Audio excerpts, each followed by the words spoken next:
Hello, cinephiles, and welcome to Silver Screen Sips, a podcast where two idiots talk about movies. And today is the start of season 11. And it's a short one because we're just reviewing the Kill Bill series. So, two episodes. um, Obviously. yeah. Today is Kill Bill Volume 1 with our very special guest, Connor Quinn. How are you doing? I'm great. It's great to be on here. An honor. Thank you so much. Yeah, thank you for joining us. Sorry, we had some technical issues in the beginning, but we got it sorted out at least. Right. Just a reminder that there are spoilers ahead for movies and TV shows that you may not have seen yet, so just know you've been warned. Now, before we begin, Connor, why don't we let the listeners kind of know who you are, what you do? Yeah. I began at 6 years old. I was a child actor. So I did a little bit of film, a lot of television, and literally thousands of commercials in the 70s and 80s, and just was all over the place. Some of the TV shows I was on was Little House on the Prairie. So I was on there for about 4 years. And Sesame Street, I was on there for 5 or 6 years. And then as you kind of get into that awkward stage as a teenager, you're either exceptionally great looking or you're just going to be normal. And I was just a skinny, normal looking kid. So they told me, you've got to probably figure something else out to do. You're probably not going to be cast. It's very hard as you get a little bit older, especially back then, because everybody had to be under, 90 pounds. And, there was a certain thing that they were looking for.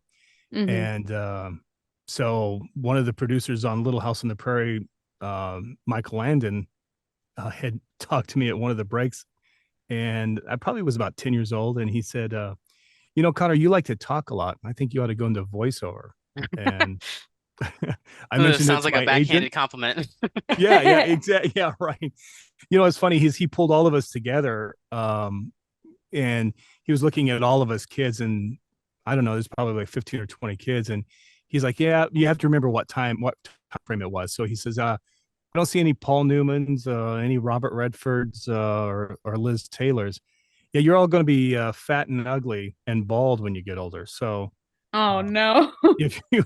if you want to stay in Hollywood, you're going to have to find something else to do. And now this was when we were a lot younger. I was probably about 6 at this point. Well, I spoke up and said, well, what about you? Why are you here? Because I thought, he's old and I didn't think he looked that great. It's like, but I'm a 6 year old. What do I know? And Mm-hmm. he said, well, that's a good question. He said, I'm here because, I can build the sets. I'm the producer, so I own everything anyway. I can write, I can direct. And I can act. So you need to find something that you can do also that is in Hollywood. So it Yeah. sounds like horrible advice, but it's actually, he's kind of preparing us that Hollywood was very, still is a very judgmental place. It's like you either fit the type or you don't. Right. And if you enjoyed being in Hollywood and want to continue doing it, you've got to either learn how to operate a camera or be an agent or a writer or a producer or do something, or at least, if nothing else, embrace yourself being a character actor, and you're no longer going to be a juvenile. You have to Mm. just go with that. And uh, so I hated it as a kid, but as an adult, I'm glad I'm glad he spoke up. Yeah, I mean, the Hollywood's just crazy with that. And there's two types of people. It's people in front and the people behind the camera. That's it. Yeah, right. Yeah. And then the only other kind that's even further back and the camera are the ones with the money.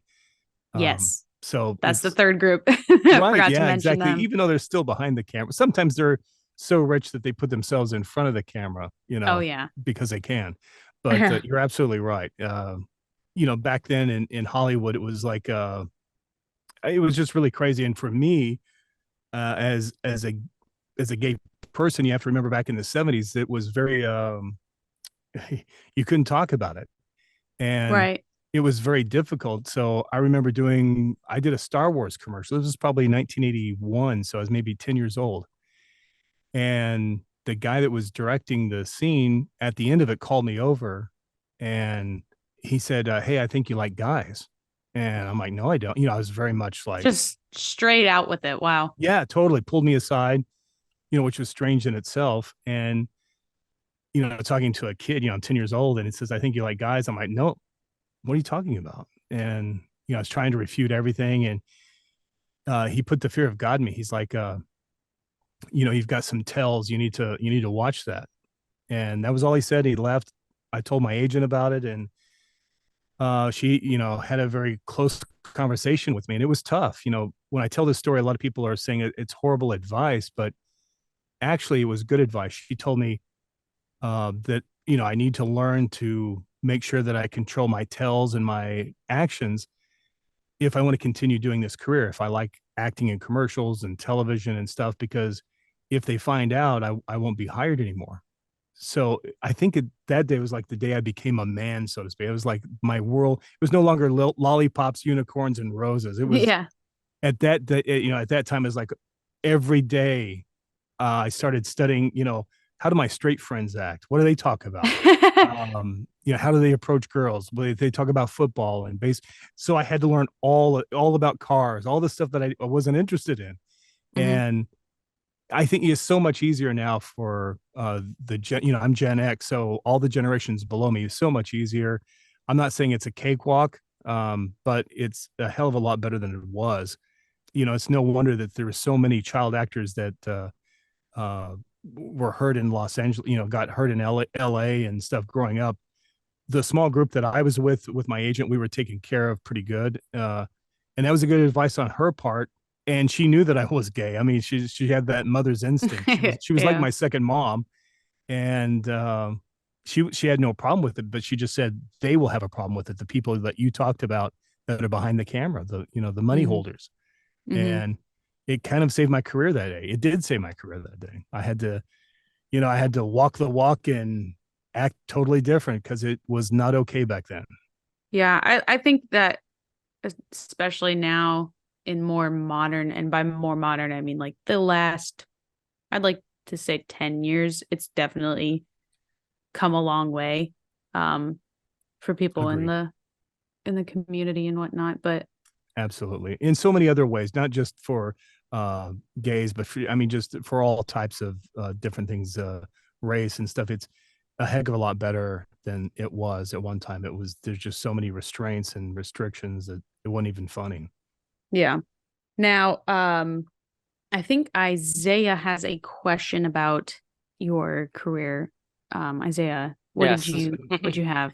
my career. Yeah, your Um, career. Right. so I was actually curious. So, what your very first like voice acting gig was, and I guess that, or what's your favorite one? Like, what's the biggest lesson you've kind of learned from them? Oh, okay. So my very first voiceover job was actually my very first job, and that was for Disney. They had a division called Disney Storyteller Records off of the Buena Vista label. So they Mm. would take their animated features and put them on cassettes and LPs, records. You remember it was the 70s. Yeah. So they were putting them onto cassette and record, and they didn't have a lot of those actors had kind of already passed away by that point. We're talking about probably 1977, so the year Star Wars was released. They were still putting these out, and then later they eventually were putting them on CDs. Well, at that point, they were still doing the records and getting into the cassettes, and they wanted to release a Winnie the Pooh story, but they wanted Christopher Robin to be a little bit younger. Well, the teenage kid that was doing Christopher Robin had grown up, and he was going through adolescence, so he really couldn't do the voice anymore. And they wanted a younger. They were telling a younger story of Christopher Robin. Well, I couldn't even read then, and I was visiting out in L.A. My grandfather worked out there, and I'd gotten the audition through him. He was friends with one of the actors, the actor that played Winnie the Pooh, Sterling Holloway. Love him. Sterling, yeah, absolutely Yeah. brilliant. So Sterling had asked my grandfather, "Does your grandson does he do a British accent?" And you have to remember my grandfather and my parents, they're from Oklahoma. I'm from New Mexico. Without even batting an eye, he's like, "Yeah, absolutely. He does a great British I'm 6 years old. You're like, I've never done this. That was, yeah. LA Life. was the first city I'd ever really traveled to. I mean, I'm just, I'm nobody. And so he lied to him and said, yeah, he does a great British accent. And Sterling Holloway said, well, that's great. We're having some auditions. So why don't he come in, in a few months and do this? So for 3 months, my grandfather, my dad worked with me daily trying to do a British accent. And both of them were from Oklahoma. They're, basically rednecks. And I had the worst British. I sounded like Dick Van Dyke from Mary Poppins. It was, and it might, it was absolutely horrid. I mean, it was, but to them, it was great. I don't know what grace was with me that day, but I had gone into the audition and it had to be because I had Sterling Holloway's blessing. So just back up just a tiny bit. My grandfather was a cameraman for Television City, CBS in Los Angeles. So they shot stuff like The Price is Right and a lot of soap operas, and so he was a cameraman for that. Well, daily there was a group of them that would meet at this Greasy Spoon diner, and they were a bunch of grips, old guys that did booms and ran cameras. And for some reason, out of that mix, Sterling Holloway hung out with them occasionally, which I have no idea. He was the only actor, and he was such a diverse character in the opposite direction of those. I wouldn't even think they'd have anything in common. Yeah. But he did. So my grandfather, when I went to visit out there for vacation, he said, hey, would you like to meet Winnie the Pooh? So in the 70s, you couldn't say anything larger to a 6-year-old than, do you want to meet Winnie the Pooh? Yeah. So of course I want to meet, oh my God, I hadn't even been to Disneyland yet. And that was on my agenda, right? Making it big. So we went to this, this old diner with a bunch of it looked like a cruise ship had crashed. It was a bunch of old people. Oh, and no. So he introduced me to the Sterling Holloway, and he talked like Winnie the Pooh, but my little brain couldn't figure out what's wrong with him. I mean, I was looking for a hidden switch. How are you doing that? You sound just like Winnie the Pooh. And that was pretty close to his voice, by the way.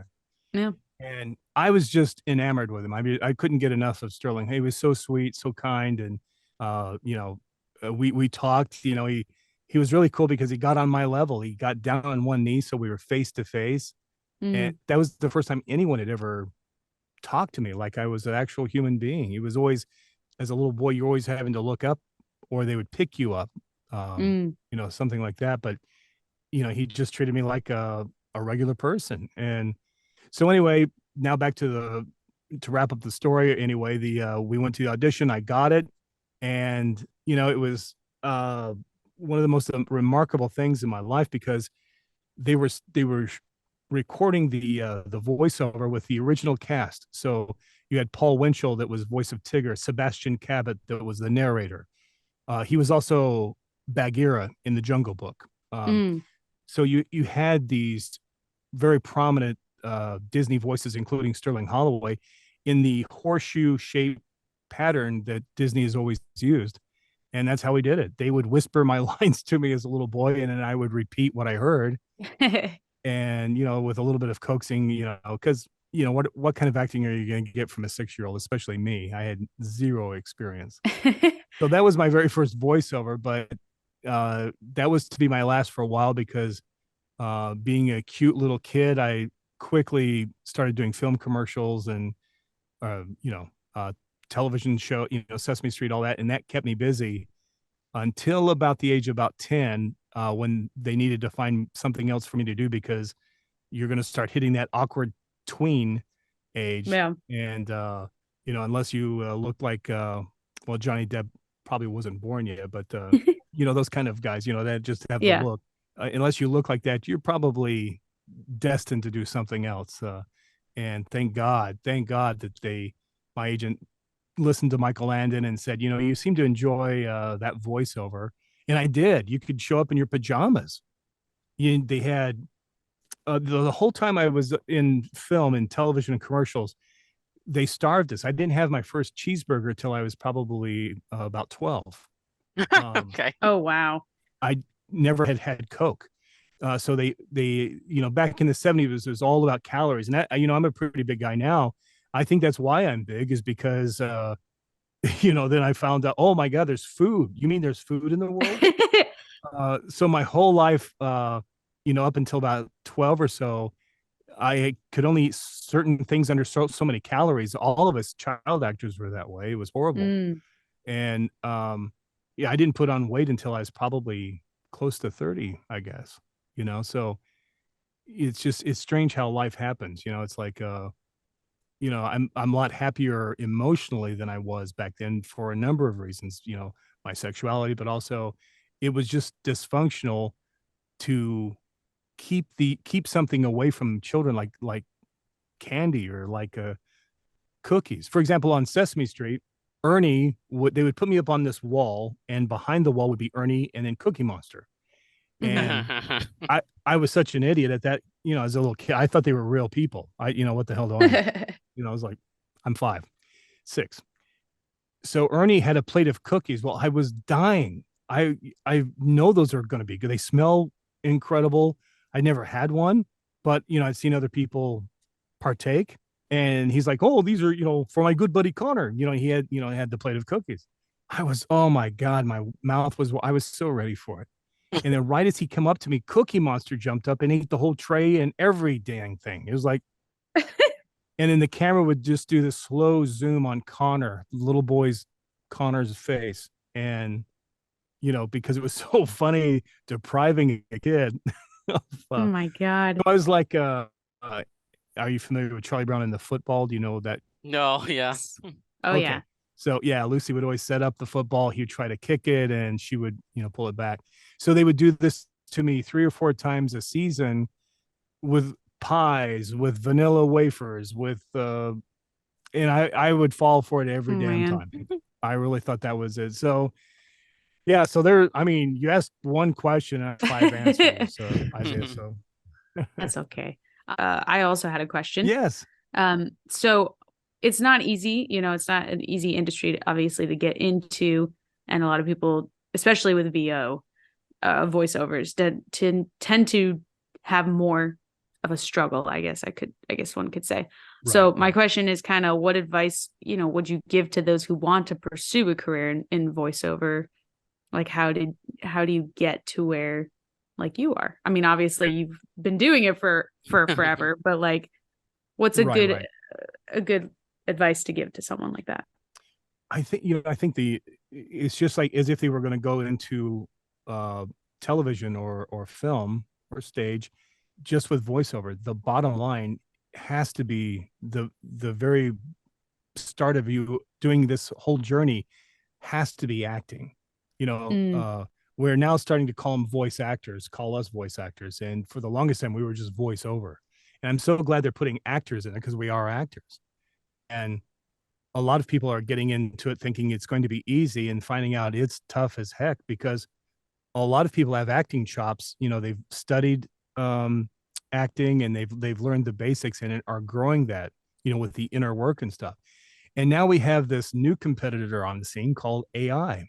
And oh yeah, don't get us started on AI.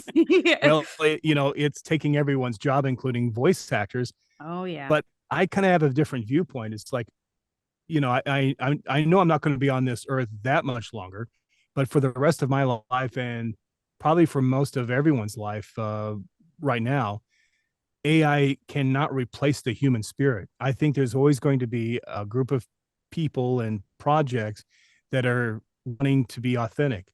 So a lot of the large brands that I speak for that use my voice, like, Sandals or Visa, or just, the hundreds that I've worked for, they have billion-dollar brands, and they don't want to just trust it to something that's going to sound like something that somebody that had a garage sale last week and wants to do voiceover has also access to it. So I don't think that AI, for the time being, that being the key time being, is they're not going to turn to that. Now, AI will take up those menial jobs that voiceovers would use to cut their teeth in the business, by doing industrial narrations, or by doing what's called IVR, or, when you call somewhere a phone tree, press 1, press 2, those type of things, or like when we had the Zoom meeting, the automated, the horribly AI Terrifying. Yeah, right. So The robots take AI over. is going to take those jobs and has been taking those jobs. So that's going to happen. But for very important, very creative animation, story arcs or story driven projects, they're going to want a human. It's just like I don't really see on camera actors being replaced by these deep fake things either for a while. Now there's going to be some, and there has been some already, but I don't think that we're that much peril. So my answer in a nutshell is that they need to get a good grasp on acting, find a coach. I do coach, but I'm not just saying, hire me as your coach. Shameless plug. Yeah. I'm not. I mean, I'm a voice actor that happens to do a little bit of coaching, but there's other guys out there that do nothing but coach full time. And you just got to find a coach that works just like a human. Like when we're dating somebody or meeting someone for a friend, you have to find someone that gels with you and gets you. And I suggest wholeheartedly that they, get a handle on acting, and then they get with a coach to kind of prepare them to, step into voiceover by getting their demo ready and all of that. And it's just like drawing the lottery. That's still not a guarantee that you're going to win, but it puts you ahead of the race. That is great advice. I think it's simple, but very important, know? Right. It sounds trite, but acting, it has to be. There's so many people I meet daily that say, "Oh, I want to be in voiceover." It's like, have you done anything? Acting? Yeah. No, but I can do Mickey's voice. Oh, can you do Mickey reciting Shakespeare or singing a Broadway tune or doing a soliloquy? You have to be able to do that. Yeah, that is very true. Thank you for answering those questions, Connor. We're gonna jump right into our next segment. This week in Hollywood. We're gonna. Yeah, I know. I'm sorry. Isaiah, take it away. Hi, that's me. Well, we have a new film on the horizon, and the trailer looks kind of awesome. Directed by Craig Gillespie. I'm gonna go with that. It's called Dumb Money. Follows the insane true story of the YouTuber who brought Wall Street to its knees, got rich, turning the video game retailer GameStop into the world's hottest company. It stars Paul Dano, and as we all know, I'm part of the Paul Dano cult, so it's mandatory viewing. It'll also star Seth Rogen, Pete Davidson, Shailene Woodley, Sebastian Stan, Anthony Ramos, Nick Offerman, and a whole lot more. On the trailer said that it will be in theaters September 22nd of this year. You can find the trailer online. I can't believe the movie's coming out so soon because I literally witnessed it. Yeah, I believe. I mean, it's a pretty stacked cast, so I don't know where they could go wrong with it. It's Paul Dano. I'm Monsieur Paul. He's the magnet, right? Oh yeah, the GOAT. Now, speaking of upcoming movies, there's a lot of controversy that's been coming out after another new trailer was released within the last few weeks for an upcoming movie, Avengers. Now, the film stars Zendaya, Mike Faist, and Josh O'Connor, and tells the story of Tashi, who's being played by Zendaya, who is a tennis player turned coach who transformed her husband from a mediocre player into a world-famous champion. To get him out of this, his recent losing streak, she makes a challenger event, and tension soon ran high when he finds himself standing across the net from the once promising, now burnt-out Patrick, his former best friend, and Tashi's former boyfriend. The film will be released in theaters September 15th of 2023, and if you've seen the trailer already, or if you've seen the memes, you probably know that Tom Holland's not a fan of this movie. I mean, if I was him, I would be... He's angry. Yeah, I'd be crying. Yeah, he is, yeah. It's But he's saying, I'll do my due justice. I will talk about the film. If you guys haven't seen the trailer, go watch it and you'll know exactly what we're talking about. That's all I can say. All right, our next headline. There have been reports of multiple versions of Across the Spider-Verse playing in different theaters. I just got word of this today. That basically fans have begun to spot small differences if you go from one theater and to another, there might be small changes in some of the scenes, such as specifically that someone noticed Lila, one of the AIs for Spider-Man 2999. She takes a selfie in one scene, but if you watch it in a different theater, that quick snippet of her taking a selfie does not actually happen. So there's been so I guess depending on where you go, you might get a different version of the movie. This also leads into something that being in the theater business part, if you saw the movie during opening weekend, you would have realized that the volume might have been very, very low. That is because that's how we got it. Sony ended up sending out the movie to all the theaters, and it happened to just be very, very low in the version they gave us. So for the first week, the opening week, it was kind of rough. A lot of theaters had to start changing the volume on their systems to accommodate for it, because the trailers would be, kind of correct, and then the movie would start, and then it'd be really, really quiet, and then you would turn it up. Then you would turn up the theater, and it would be really, and then the trailers would be absolutely loud, and the movie would start, and it'd be fine. Yeah. Oh my god. So due to that, they Sony was like, oh, our bad, and they ended up giving stickers out to all the projectionists as a thank you for having a sticker. It is a very special sticker. Wow. I don't think I can share it anywhere, but it is a special sticker. It has Spider-Verse on it, and it says thank you. That's so cool. funny. You get a special sticker. Yeah, my you would have thought they would have have sprang for an actual pin, but Yeah, something a little more expensive, maybe. Yeah, something you can pass down to the grandkids when you get that age. Yeah, it won't stick anymore at that point. I survived opening week of Spider-Man. Yeah, right. Across the front. Now, after numerous delays, Minecraft finally looks to be making its way to the big screen. The film has gone through many different iterations, and multiple directors were attached before ultimately departing the project, that is, until now. With the director, an A-list star, and a release date in place, it sounds like things are finally coming together for the long-delayed and much reworked Minecraft movie. The plan currently appears to be for the Minecraft movie to come exclusively to theaters in April of 2025. And get this, the film's star is none other than Jason Momoa. So I don't Aquaman. I don't really know who. I mean, it's not been released who he's playing as, but it's Steve. I mean, come on, it's Steve. It's gotta be. Yeah, there's Right, only yeah. so many characters. Exactly. Yeah. Who's it gonna be? Mm-hmm. You know what I would love to see? It become a horror movie, and he plays Herobrine. Whoa. Connor's like, I have no idea what you guys are talking about. No, but I mean, yeah, your reaction it said it all, Bethany. Yeah. So, for those of you who don't, that's like watching, that's like equivalent to the new Winnie the Pooh horror movie that came out, which is very in line with what we were talking about. Okay, so yeah, that's cringeworthy right there. Yeah. Mm-hmm. I would think that's funny. That'd be hilarious. It's so bad it's good, you know? Right. Yeah. Isaiah? All right, now following the new release of his latest film, Asteroid City, Wes Anderson's unique style to his film has made its way into a new TikTok trend.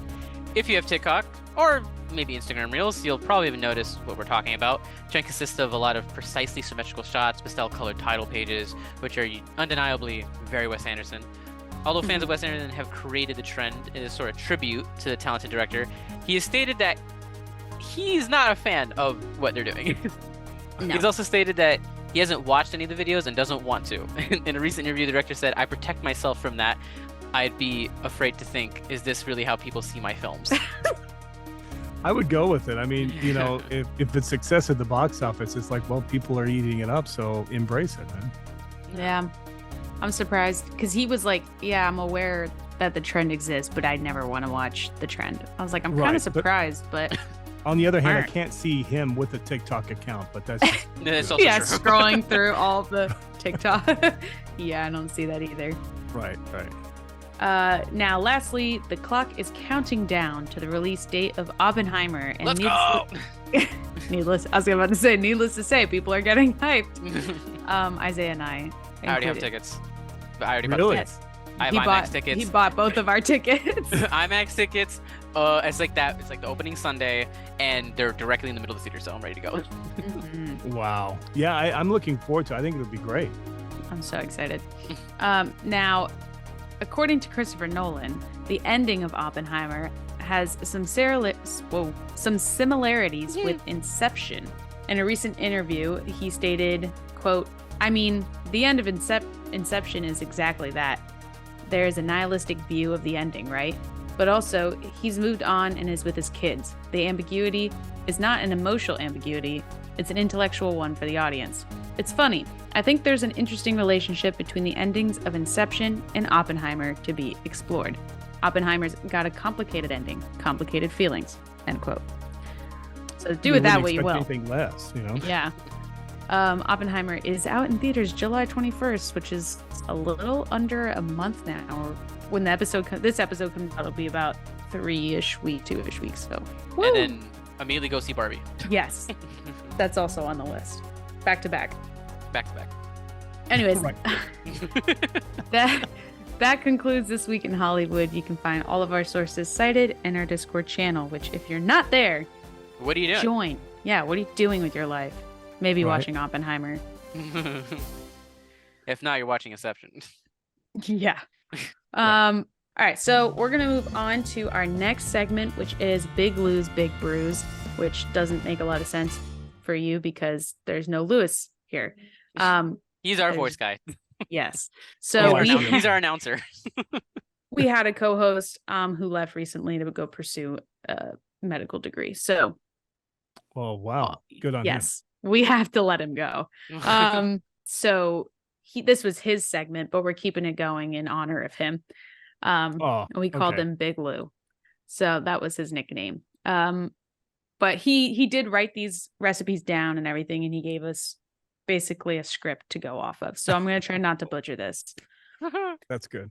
Yeah. So today's episode of Big Lou's Big Brews, we are going to be discussing the incredibly deadly Viper drink. Oh, I have to ask Connor, because there's been multiple times where our guests don't drink. Do you drink? Sparingly. Yeah, Okay. I'm more of a control freak, but I do enjoy a good drink every now and then. Absolutely. I love bourbon. Oh, you've come to the right place, my friend. That's my favorite because, as well. Yeah, a lot of people just frown on that, but I love a good bourbon. Is so good. Anyways, so yes, incredibly dead Viper drink. So wow, basically, you butchered that. Yeah, I know. So here's what's in the drink. We have 1.5 ounces of Espolon Reposado tequila. Okay. I totally butchered that name. Right. I'm too white for that. We have 0.75 ounces of Aperol. Oh, there it is. We have 0.25, not 25 ounces, 0.25 ounces of Yellow Chartreuse. I know what that is. Yep. And 0.75 ounces of lime juice. And then to top it off, we have a quarter piece of a habanero pepper. Ooh. Now we shake it with ice and fine strain it into a chilled coupe glass. And then we garnish it with a lime twist. Now there's a quote from the website, because this comes from a blog. The Tomato. The Tomato is the name of the blog. More specifically, this came from Wishbone. But there is a quote that says, "A fruit-forward drink with a citrus kick and a lovely hint of habanero" is a nice way to sum the drink up. Does sound lovely. It's like a Hallmark card. Yeah. Perfect way to set it. Right. Of course, the theme very well ties in with the Viper Squad. But enough of that. What would you guys rate it? We'll start with you, Connor. What would you rate it on like a scale of 1 to 5? Is this something you would order if you were out?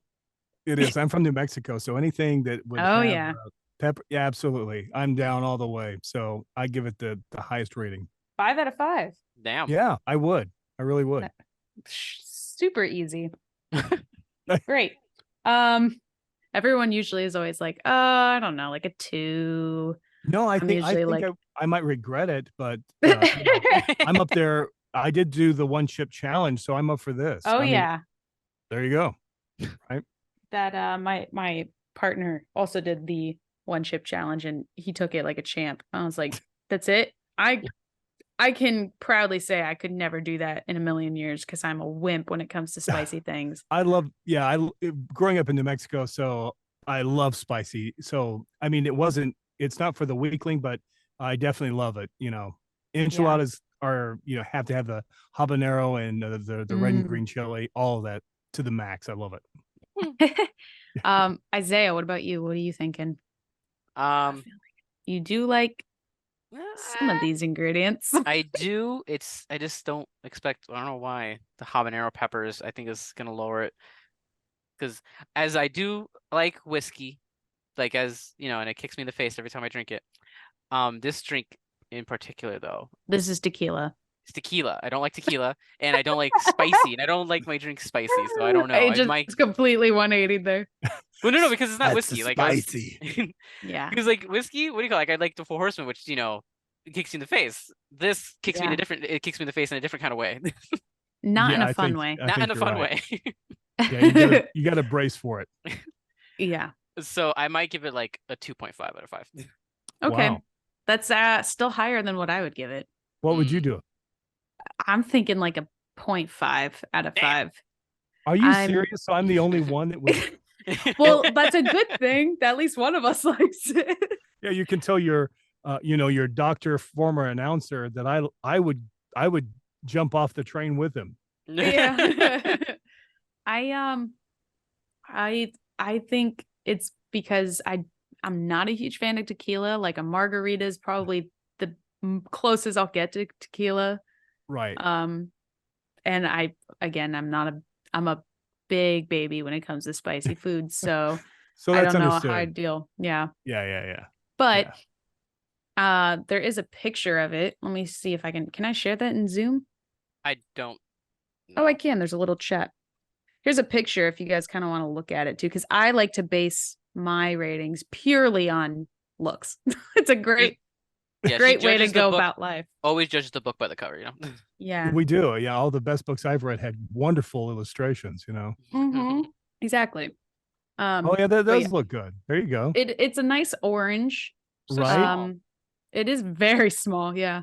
It is small. Or that is a huge hand. That's an ogre hand. I would love to think the hand's big. Also, I love the snake ring. It's a nice little nod. I just noticed that in the photo. Well, thank you, Lewis from Beyond. Yeah, thank you, Lewis. God rest your soul. Yeah. Every episode. On the same page, just go. Yeah. Every episode, Isaiah and I always make it sound like Lewis passed away. Oh, without bless his heart. Yeah, he was a good man. Well, maybe we can have a seance in a future episode and bring him back. Oh my God! Imagine wait. Right? Okay, quick side tangent because you just opened up a whole new.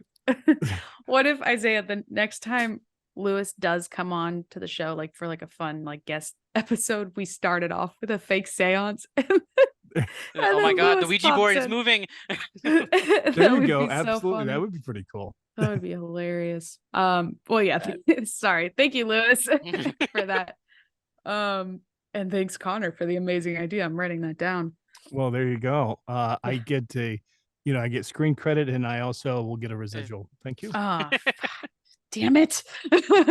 Well, I mean, that's how us voiceovers, we make it residual. Yeah. I'm still, I was the voice of Snickers in the 90s. I'm still getting residual checks from that damn thing. So. Oh man, that's awesome. Noted. Now, to continue, just to speak on drinks, Isaiah, why don't you take a minute to talk about our sponsor? Yes, we'd like to thank Lou. May you rest in peace. But you know who's not dead? Shaker and Spoon. Shaker and Spoon is alive and well, and they're sponsors of today's episode. It is a monthly subscription service that gives you bar quality recipes and ingredients designed by award-winning mixologists. Their latest box, I don't know how to say those words. Pisco Inferno. There you go. Okay. No, this Inferno. I get it. That was a huge hit. Features amazing cocktail recipes for brandy lovers. That's fun. But more specifically, Pisco. If you'd like your own subscription, head on over to shakerandspoon.com and use our promo code SIPS10 to get $10 off your subscription. That is, again, SIPS10 to get $10 off. Yep, they just released their July box, so get it now while it lasts. That's right. Buy now. Operators are standing by. Yeah. Oh man, operators. Yeah, that's a job that yeah. Now let's see. I have a fun question. I guess we're gonna get a couple segments in this go around. That's good. Yeah. So now we're gonna move on to Beth's question of the day, which is not to be biased, but my favorite part. It's a pretty simple one, but I want you guys to really think hard on it. Do I know how to use a sword? Be creative. No. Be creative. I'll give both of you a couple seconds to really think on it. I already have mine answered, so I'll share mine last. But anyways, let's jump right into Beth's question of the day. So obviously in this movie, there are a lot of code names, right? Everyone's got a code name in the Viper Squad. We don't even know the actual name of the bride. It's just the bride. So that leads me to my question, which is, what would your code name be and why? Interesting. Mm-hmm. So my code name would be Shaw. Shaw. That's a nice one. Do you know what that means? Do you know why that's important? I just think of like Shawshank Redemption. Right. So in the film, the very opening of the film that was replicating, going to an old theater or seeing an old movie, you saw the logo of Shaw Scope and it had fanfare and that sort of thing. That was it's kind of like a nod to the Shaw Brothers studio. And they made Hong Kong's, they were a major role in producing Kung Fu classics, like Five Fingers of Death. So many of those elements of those films leak out in this film. And so I think it would just be kind of a cool Easter egg to, have Shaw as a code name. Man, I feel like you knew this question ahead of time. That's very clever. That's a good one. I don't think I don't know if you can top that. Good. No. Yeah. Isaiah's gonna be like, mine's the bad guy. No, mine would be very very stupid because I can never take anything seriously. Now I gotta hear it. No, it would definitely be the pussy wagon. No, oh God. What? That's in the movie. My God. I know it is, but it's just it way out of left field. So. Yeah. Hi. The code name's Pussy Wagon. What is it? No, it would be. Damn, I don't even know. Like, mine was originally gonna be like Scuffed. Scuffed. Scuffed. Sorry. I'm not intimidated by Scuffed. Yeah. What's your name? My name is Scuffed. What? I'm sorry. What did you? Yeah. It was probably because so that was your initial. That was my your initial first one. I don't know if I can top Connor's though. That's crazy. Damn. Yeah, his has a meaning behind it. That's crazy. Usually people are like, I don't know, it just sounds cool. It just sounds cool. Well, I think I lucked out with your choice of film. That's the only reason. If it'd been something else, like Into the Spider-Verse, I haven't seen any of those, so I would have been totally at a loss there. Same. Maybe Isaiah, I don't know. Maybe I'd go with something like miles per minute. Miles per minute? Yeah, because I'm just what do you call it? I'm really fast with stuff, so I was gonna say miles per minute. So if going in the Deadly Viper Squad, if that's where I'm gonna be, it would be miles per minute because I would kill you very fast, I guess. So you can like multitask, right? Yes. Okay. Yeah, actually that sounds better. I mean, Shaw, that doesn't sound too intimidating. It's like sounds like Sean. Yeah, exactly. Yeah. Sean's gonna get you. Yeah. I had a good idea, but it's just at the end of the day, it's not intimidating at all, Yours had the good Yours meaning. has meaning, which really ties into it. Right, I think that really does it. That's the equivalent of saying someone, I feel ugly. It's like, but you're such a nice person. Another I feel like I gave a backhanded compliment. Right. But no, you do. You have such a wonderful heart. Yeah, but you're so nice. Yes, you're nice. Oh my God. Matters. All right, so miles per minute. Right. And Shaw. Okay. Yeah, I know. Yeah. It's like the Walmart version of the Viper Squad. Exactly. You picture some guy. Hey, my name is Chuck, and I'm here. No, I'm kidding. You just picture a guy in thongs, from West Texas, and I can multitask. Believe it or not. One bear in my one hand. One beer and then a little, sword in the other. That's right. Oh my God. All right. MPM for short. Right? Yeah. MPM. Okay. And then what's like your phrase too? Because like I feel like that's got to be a given. You know how like the Hulk has it's The Hulk. clobbering time. Oh no, that's the thing. It's clobbering time. Yeah. But you know what I'm like a talking call about, to where it's like, action. yeah. Like this is what you would say before you're about to start a fight with someone. In the realm of scuffed, I'm just gonna do one of those. I look at you and I shrug, and then that's when I kill you. And then you scuff. Yeah, Yeah, There you that's go. good. I just shrug, I and I'm think- like, okay. What about miles per minute? Most- Mom, Someone's got a one-way ticket. I'm going to squish you like a Something. grape. Right. I like Connor. I'm gonna go Oh with my that. Yeah, there you go. I'm gonna squish you like a grape. I That think fits. I think mine would be just 5, 6, 7, 8, which is a nod to Tarantino. Another nod. You know, the 5, 6, 7, 8 is the group. Tarantino uses them in a lot of films, and also, you know, the scene with where Uma's wiggling her toes, right? Mm. The 5, 6, 7, 8s when they perform, they often perform without shoes. That's why that whole thing come up, basically. Mm. So, I thought you just like feet. well, then yeah, that's probably the root reason, right? Is Yeah. you know, for God's sake, don't take your socks off. Yeah. That would be Tarantino's call to action. Right. Take your so socks off. his secret power. I'm gonna knock your socks off. That's right. Those are good. If All right, not what's yours? funny. Yeah, right. Yeah, more funny than So mine is, I had a little more time to think on it, but I didn't think of a call to action. So maybe you guys can help me come up with it. Okay. Actually, I just thought of one that's really bad, but good. So my name would be, it's kind of a nod to Naruto, the anime. I know. What a nerd. Okay. I know. But it also ties into me because, so the name is Killer Bee. And the reason because I chose that is my whole family refers to me as bee as in the insect because long story short, when my niece was a baby, she couldn't say my full name. So the closest she got was bee, and somehow that stretched out from just the letter to the bug. And so it's a nice nod to my family ties, but it's also like I'm a mean bee. I literally, when I was explaining that though, my only call to action would be like, prepare to feel the sting or Oh my god.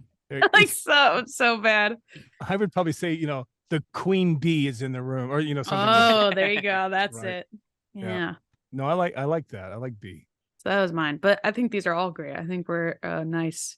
Yes, we would be this a is nice the Dollar team. General version, but you know, we've got it. Yeah. We're not even Walmart brand. We're like below that. We're the That's dollar right. Yeah, you store. had said Walmart, and I just took it down another Even 15 lower. notches. Yeah. Yeah. Oh my god. Well, thank you for entertaining me for my question of the day. Well, thanks for the question. All right.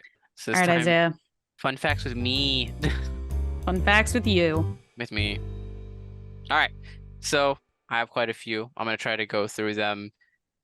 Yeah, you have 2 pages. Yeah, I got 2 pages. That's a record, I think. According to Quentin Tarantino and Uma Thurman in the DVD documentary on the making of the film, the idea for doing Kill Bill began during the filming of Pulp Fiction. The two began talking about the kinds of movies they wanted to do, and Quentin said he had an idea for a 70s style kung fu flick.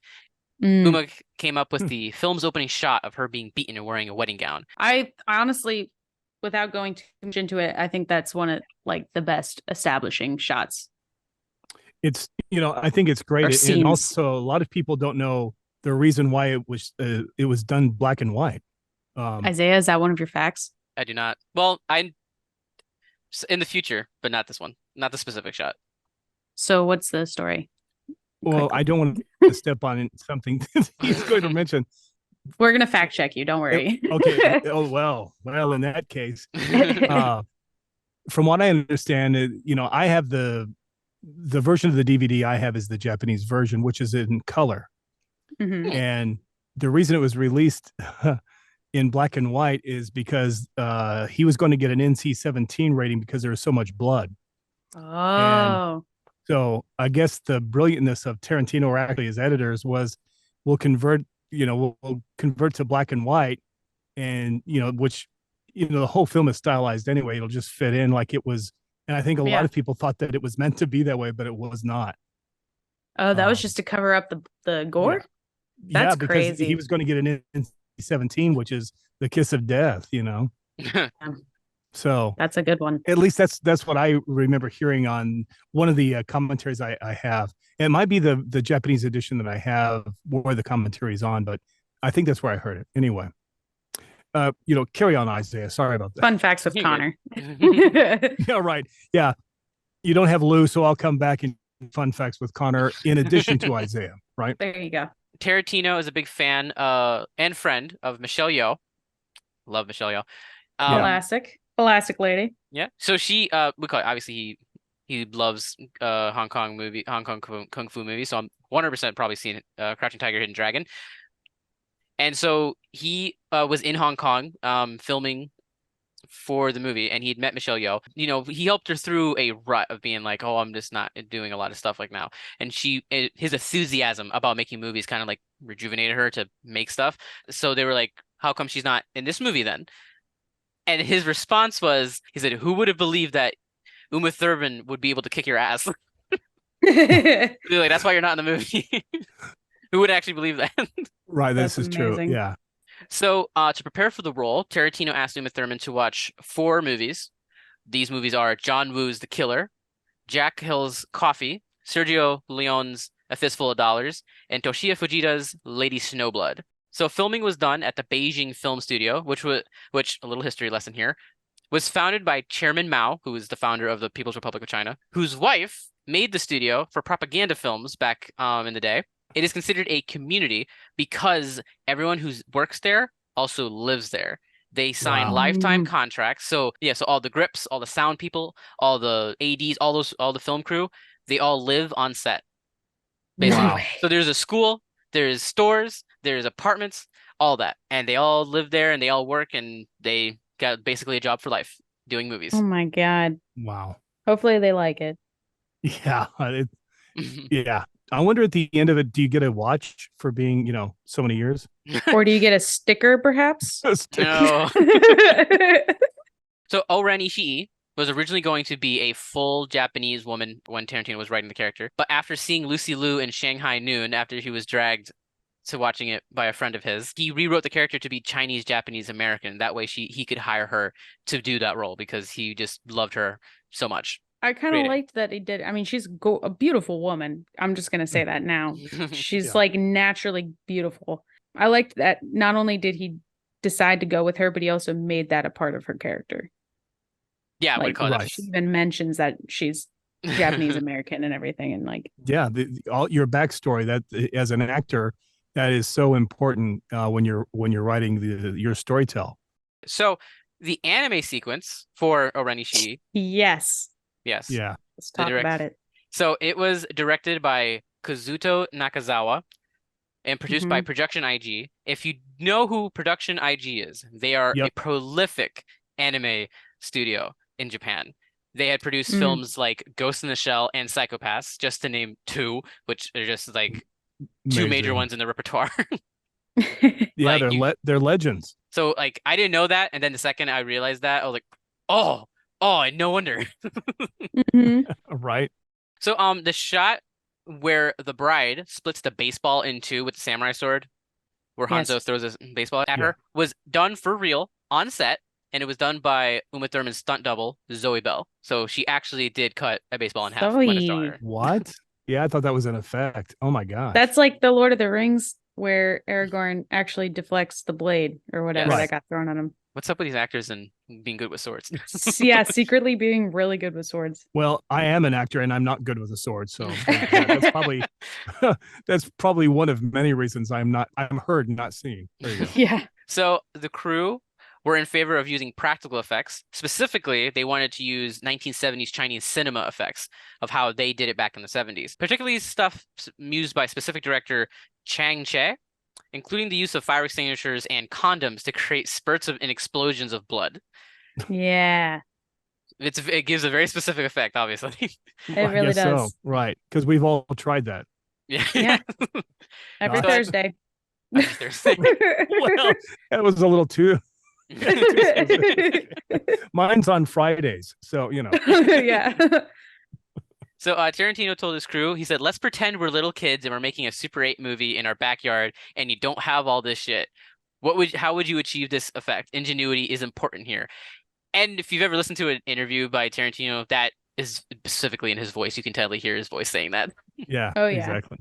And I guess they were also trying to figure out what kind of blood to use because there's different kinds. So he kept on referring it to Chinese blood versus Japanese blood. Oh, no. And what he meant by this was actual like buckets of blood because they make it in different ways. Yeah. So they decided to go with Japanese blood because it had the right texture and color and what he was trying to go for. I actually was in film school. That's what I got my degree in. So when I was in film school, this was in Santa Fe, New Mexico. A bunch of us were wanting to, blood and guts. All the stage blood just looked horrible on camera. At that time, video was just beginning to be introduced by Sony for us, and so we had great technology, but the blood would show up horrible. And so we had this guy that had worked on many films. He taught us how to make. I mean, to me, it was like the perfect blood because if you bleed as it drips, the stage blood would just run like water. And real blood, as it drips, it stains the skin as it goes down, right? Mm-hmm. And we just couldn't achieve that effect. But he taught us how to do that using Caro syrup and really specific formula for making the food coloring. To me, it's the best blood I've ever seen today, right? Maple syrup. All right, we'll shove it into a condom and we'll blow it up with a fire extinguisher. Yeah, because we're just kids having fun in the backyard. Yeah. The House of Blue Leaves fight. It took about 8 weeks to film and was 6 weeks over schedule. Wow. Jeez. Imagine. I mean, again, rightfully so. Like, yeah, it needed that time. If they had sped that up, it wouldn't have been as great as it is. No. Agreed. Now, for some more special effects, Christopher Allen Nelson, who worked on the special effects team, revealed in an interview that over 450 gallons of fake blood were used. Total or like each? For both. Oh, wow. Did you say 450,000 or 450? Gallons. 450. Oh my God.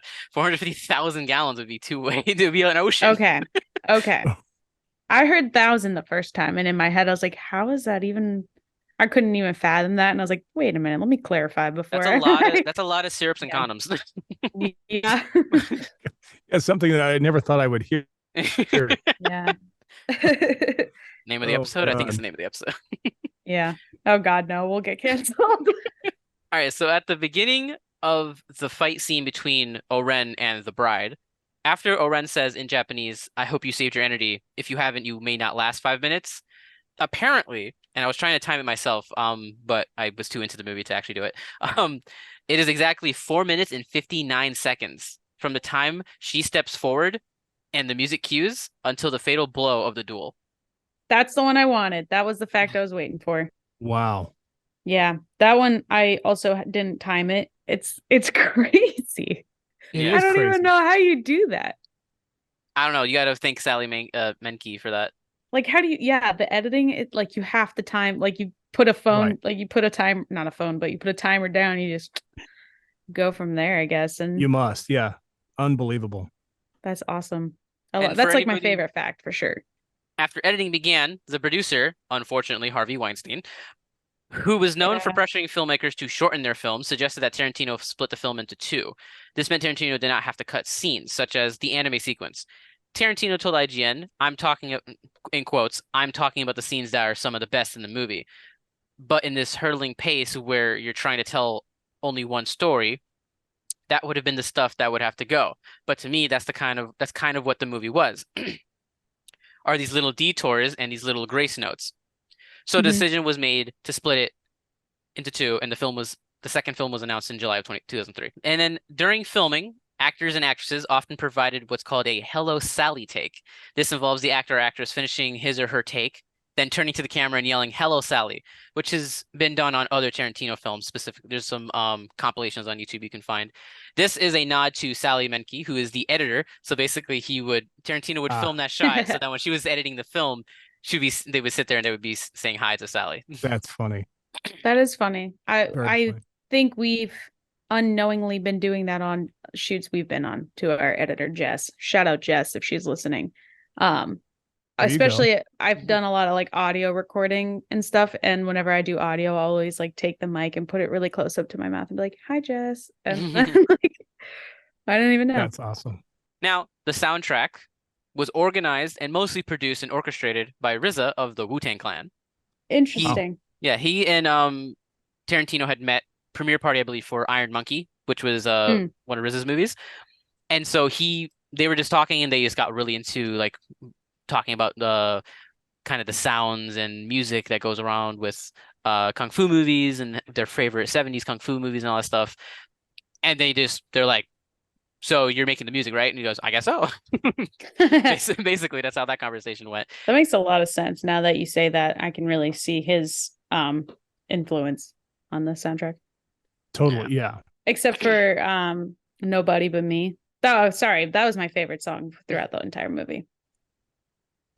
So it was a combination between Tarantino's personal collection of soundtracks, music. And basically, the entirety of the soundtrack in this movie are music pulled from other movies, which is a combination of Tarantino's personal collection and RZA's we call it work. And then any of the original music that is produced in the movie is by RZA, mostly produced by him. Wow. Mostly. I'm not. There might be something specific that's not done by him because I was only told mostly. Yeah, I know the iconic sound, the whistle, is actually is how this film has a connection to Alfred Hitchcock. Do you know that? Alfred Hitchcock, yeah. I mean, I know who he is, yes. but yeah. So the composer that Alfred Hitchcock used on a lot of his films, like North by Northwest and Psycho, and this guy also worked on other things like Taxi Driver. His name is Bernard Herrmann. So he did that real shrill music in Psycho as she's being stabbed. He created the song, and it was for a movie called Twisted Nerve in 1969. That was not a Hitchcock film, but it was from that film that Tarantino loved it, and as you mentioned, Isaiah, that's why he used it. It was in his personal collection. Yeah. Can you get copyrighted for a whistle? Well, it's from a soundtrack, so they had to buy a license for its use, I'm sure. Wow, just to whistle it. Right. Right. That's crazy. So, while in a clothing store before leaving Tokyo, Tarantino was just looking around the store. He was just waiting to catch his plane, and the band was playing on the radio, and he was like, So he went over to the store clerk and asked him, like, hey, who's playing? And it was the band, the 5, 6, 7, 8s. So he asked, can I get you? He's like, can I see the CD? And he goes, and they showed him the CD, and he goes, can I buy this from you? And they're like, well, I need to talk to the manager. We can't really, this is our store copy. He goes, they're like, you can go down to Tower Records, I believe was one, and it's down the street. And he's like, I have to catch a flight. I have to literally leave here right now to get to the flight. I cannot go to Tower Records.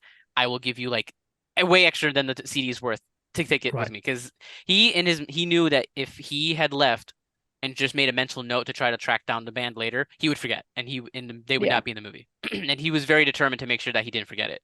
So they called the manager. The manager was like, "Sure, yeah, you can take it." They gave it to him.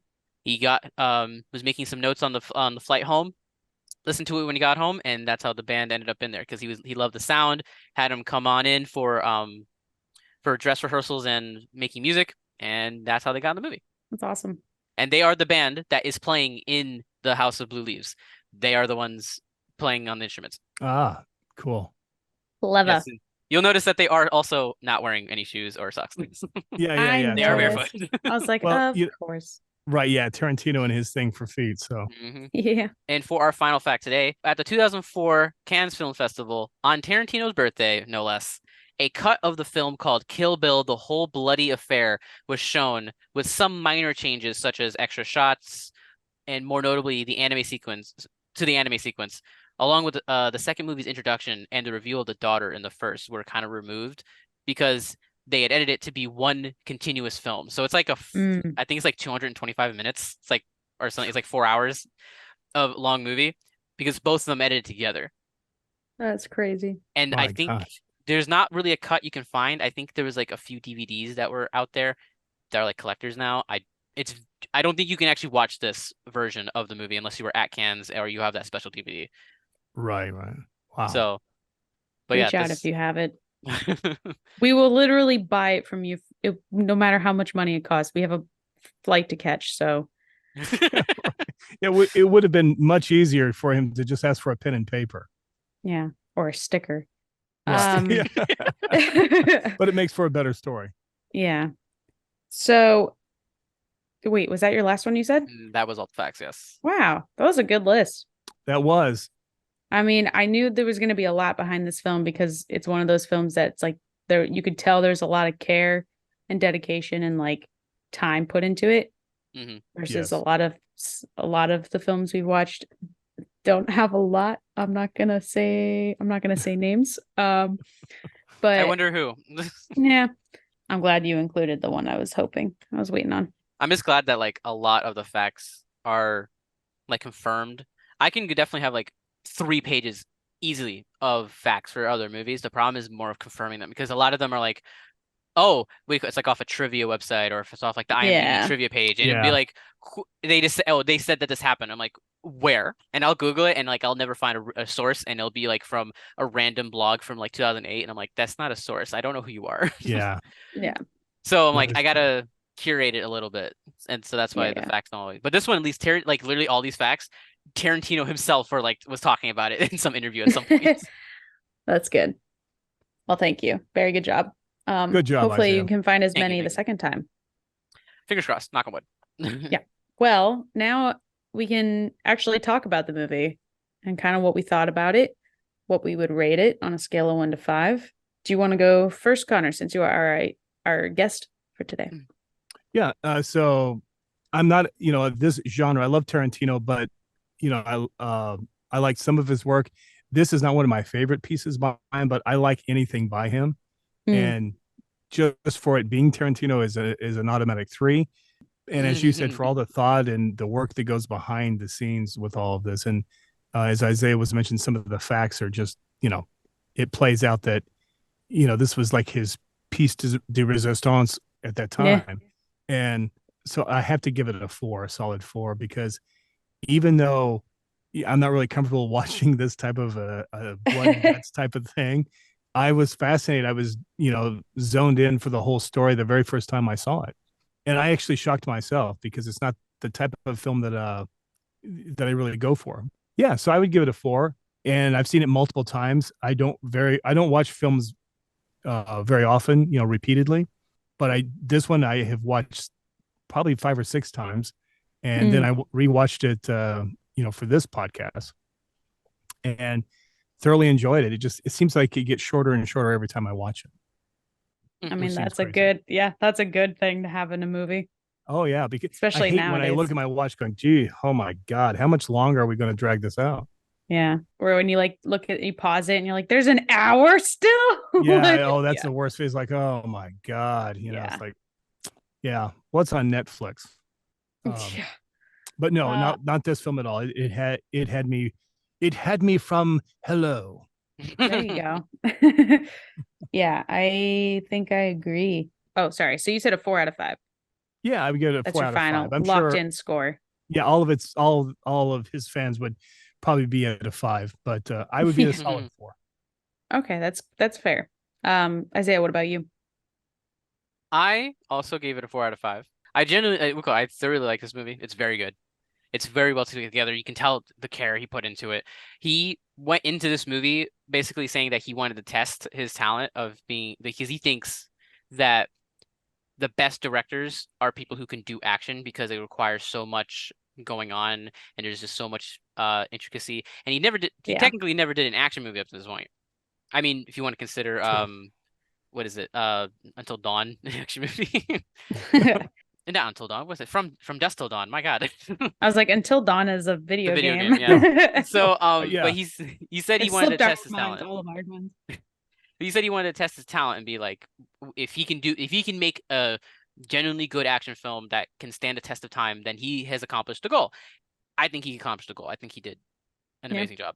My first note on my thing is feet. That's it. Just says feet. Yep. I have that written down too. Feet. I was waiting for it.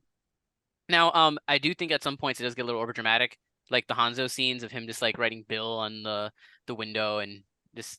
But I know that's like kind of the point. Like the whole point was to be overdramatic.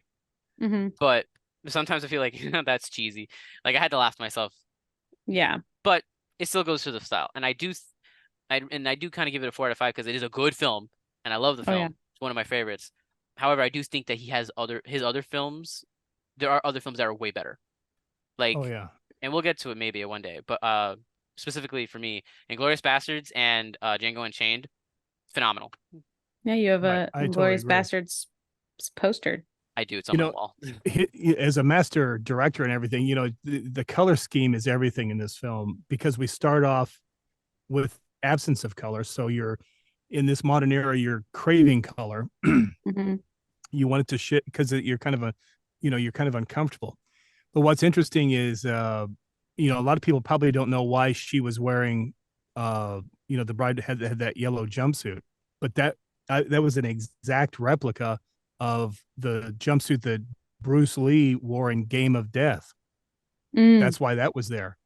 Furthermore, there's all this red blood, so you have the yellow and then the red. When she gets to that first lady's house, there's, I remember there's a picture on the wall which is a streak of red, like blood. Yeah. So it was kind of foretelling what was to come. And furthermore, her last name was Green. So you had just all these references, real strong references to color. And so I just think that that's absolutely, I mean, only someone like Hitchcock would have done that. Right. Yeah. No, I totally agree with that. He worked in a video store for like Yeah, his I entire think you're teenage right. life. Yeah, and then Yeah, and he just watched movies. exactly. Hitchcock didn't go to film. The film school didn't really exist. It was just, kind of like Spielberg. It's just like you make it up as you go along. It only got popular in later generations. To learn how to be like them. Absolutely. Basically. I think that the best filmmakers are probably the ones that learned from the school of hard knocks, that worked in a theater or worked in a video store and looking are at at you, the base of Isaiah. everything. They're fans, Yeah. Yeah, that he has so many references. I think pretty much the entire movie is just like one big reference, but like made up of 1,000 different little references, especially like yeah. every So little many thing. Easter eggs. Yeah. Yeah. There's probably Easter eggs that we'll never know until he dies. And they'll say, oh, By here's the a way. book of 4,000 pages of hidden Easter eggs of the movie. Right. Yeah. Because like I know that every single thing he has in that movie is basically derived from one specific thing that he said, I gotta put that in there. And it's in there, and that's just crazy to me. Yeah. But yeah, what do you call it? And it has the classic Tarantino dialogue, and it does even out with the action, which I think he nailed it pretty well. And Lucy Liu's character, best scene in this entire movie, other than like obviously the action sequence, is the scene where she says, "I will collect your head." Yes. It is the best. What do you call? And especially like the way she said, I don't know what he told her in that moment, but the way she does it of being like saying the line, and then she just like gives a little, like her neck just creaks a little bit and looks off Right. and looks off to the right and just goes, all right, and I'll collect your fucking head. I'm like, damn, that's good. Yeah. So yeah, that's a line that in most cases would come off cringy, but in this case it didn't. Yeah, but not here, right? Oh my God, it was so good. Yeah, so that's my thing. So it's a 4 out of 5. Love it. That's awesome. So I also gave it a 4 out of 5. So 4s across the border. I had never seen this movie beforehand, nor did I really know what I was getting into. And I was pleasantly surprised, to say the least. I think it was definitely unique. It was clever and intriguing, and the narrative was funny at times. It definitely, like Connor said, it's not really a film I would expect to like, but I did. And that's saying a lot because I feel like I'm very picky when it comes to movies. Well, yeah, you're investing 2 hours of your life. Yeah. So this one was definitely one for the books. I think that, I think I touched on it earlier, that first establishing scene really drew me in, and it kind of sets the tone for the whole movie. It's like, yeah, this isn't even the worst of it. Like, it's going to just get worse from here. I also think that the camera work, especially like when they're actually when they're at the House of Blue Leaves, it's like the camera work from her going from upstairs all the way down into the bathroom is the most unique and creative camera angles, because you're going high, you're going low, you're going like slightly tilted on like a Dutch angle, and then Another prime example was one of the first few scenes where she's fighting green something in the house. I just know it's fighting the woman Vivica Fox. the woman in the house, and you get this top down angle, and it's kind of almost like a blueprint styled version of the house. It's really just another interesting way to like divert someone's expectations of what you would expect for a viewpoint on that. I also think that I agree with Isaiah with some of the lines. They're very Quentin Tarantino lines. Some of them I just couldn't handle. Some of them were cringy, and for that is kind of part of the reason why it's a 4, not a 5. Some are amazing, but some are not. Right. I think specifically the one that stood out was Silly Rabbit Tricks Her for Kids. That one really got me. That one I was like, okay, that was weird. Everything else was like, all right, that makes sense. But that one was just like, that's got to be from something maybe. But no, because he makes so many references to like other films. I was wondering if maybe that was a line from another movie that I just didn't understand. If he's just quoting the serial, then that's weird. Well, it may be like when Robert Englund he come out and said, "My name's Buck." That was a reference to a line that was used in Eaten Alive, which is another Tarantino film. There you go. So it's laced with everything. You even had characters like the sheriff. He's from Death Proof, and here he is again as the sheriff of this town. Mm-hmm. So even the cigarette brand that they smoke, that also it's called Red Apple. There in Once Upon a Time in Hollywood, Hateful Eight, you see that cigarette brand. It's funny. That's awesome. There's so many little gems in this thing. Yeah, it's like it's Tarantino universe. But to kind of just wrap it up, I think like I think the choreography was just really entertaining and creative as well. I think that the unnecessary gore was great.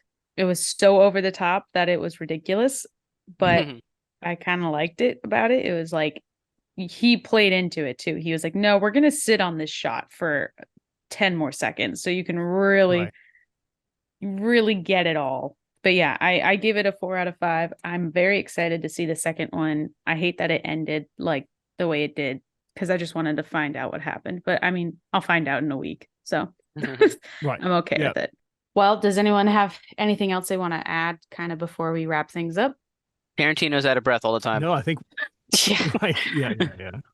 All right. I guess that's a great way to end. Right. Well, welcome everyone to season 11, and thank you for listening to today's episode. And of course, thank you, Connor, for being with us today. My pleasure. I absolutely had a great time. Thank you.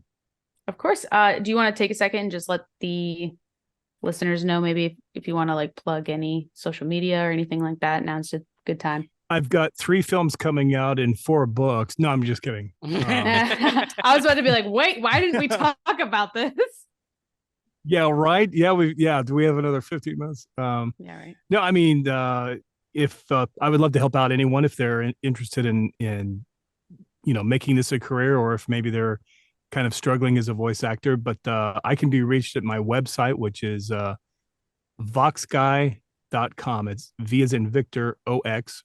Vox is Latin for voice, so voxguy.com. I was about to ask what Vox came from. Like why Vox Guy, Latin but that makes sense voice. Now. Smart, Right. Clever again. I just wanted a small, I hate the ones where you have to have 5 paragraphs typing in to get to the URL, and Google seems to like the shorter URL. Oh yeah. Well, definitely if anyone's interested in becoming a voice actor or even just learning more, definitely check out his website. And while you're at it, be sure to follow us on Instagram so you can get all the latest updates on the show and our other upcoming guests. We have a lot lined up for the next few months. So very, very exciting. Cool. Now, also be sure to send in your movie suggestions for our upcoming listeners episodes at silverscreensips@gmail.com. We just had one a week ago, but we're already ready to take new submissions. So send in your suggestions. All right.